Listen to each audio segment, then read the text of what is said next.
জীবনে চলতে গেলে অনেক ভুল হয়, এটাকে আমরা সংশোধন করে নিব, এটাই স্বাভাবিক।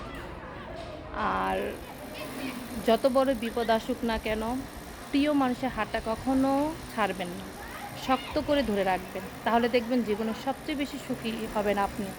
আজকে প্রিয় মানুষের আপনার অসুবিধা আছে, সমস্যায় পড়ছে, একসময় কিন্তু সমস্যা থাকবে না। তখন যদি আপনি হাতটা ছেড়ে দেন, ওই মানুষটা কোথায় যাবে, কার কাছে যাবে? অসহায় যাবে, অসহায় হয়ে পড়বে। তাই কখনো প্রিয় মানুষের হাতটা ছাড়বেন না, শক্ত করে ধরে রাখবেন। আর বেশি বেশি ভালোবাসবেন, হাজবেন্ডকে বেশি বেশি সেবা করবেন। আর আপনি বিপদ আপদে যে আপনার পাশে এসে দাঁড়ায়, আপনি তার বিপদ আপদে পাশে এসে দাঁড়াবেন।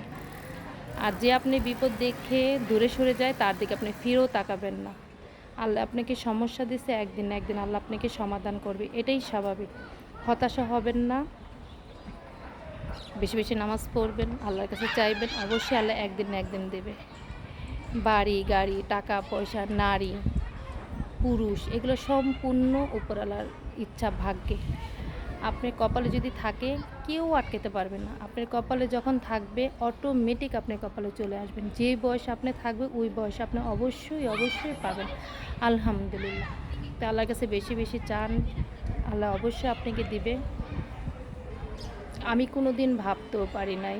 আলহামদুলিল্লাহ, আল্লাহর একটা রহমত, আমি অনেক ভালো আছি। সবাই আমার জন্য দোয়া করবেন। আসসালামু